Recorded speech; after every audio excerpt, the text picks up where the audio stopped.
আসসালামু আলাইকুম। বাংলার কণ্ঠে আপনাদের স্বাগত জানাচ্ছি আমি তানভীর রহমান। আজ রাজধানীতে বাংলাদেশ খেলাফত আন্দোলন আয়োজিত আলোচনা সভা অনুষ্ঠিত হয়েছে।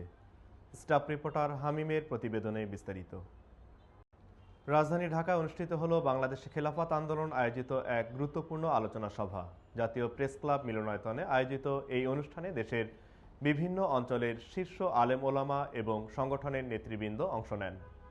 সভায় সভাপতিত্ব করেন সংগঠনের শীর্ষ নেতৃবৃন্দ। প্রধান আলোচক হিসেবে বক্তব্য রাখেন আল্লামা আব্দুল হাদী পীর সাহেব মধুপুরী। এছাড়াও আলোচনায় অংশ নেন আল্লামা আবু জাফর কাসেমী সহ আরও বিশিষ্ট বক্তারা।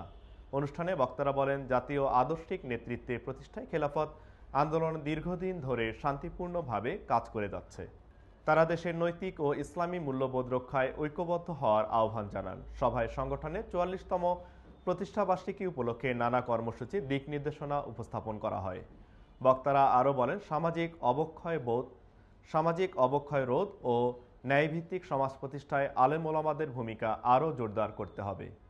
অনুষ্ঠানে অংশগ্রহণকারী নেতারা দেশের চলমান পরিস্থিতি নিয়ে মতামত দেন এবং ইসলামের পরিপূর্ণ নির্দেশনা অনুযায়ী রাষ্ট্র পরিচালনার প্রয়োজনীয়তার কথা উল্লেখ করেন।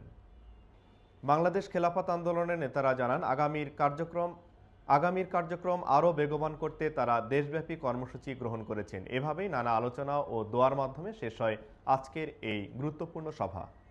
জাতির জন্য একটি বিশেষ বার্তা বহন করবে। এই জাতি এই দেশের জনগণ কখন ভুল করেনি, আগামীতে ভুল করবে না। ইনশাআল্লাহ আমরা দৃঢ়ভাবে বিশ্বাস করি আগামী ময়দান ইসলামের ময়দান এবং ইসলামের শক্তিতেই এই দেশের রাজনীতিতে পরিপূর্ণ হবে। আমরা আশাবাদ আহ্বান জানাই।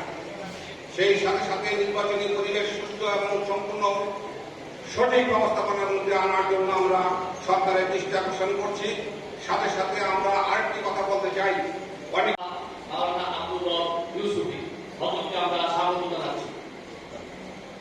এই পর্যায়ে আমাদের সম্মুখে গুরুত্বপূর্ণ বক্তব্য রাখছেন বাংলাদেশ গণ আধুনিক লীগের সম্মানিত সভাপতি আতাউর রহমান।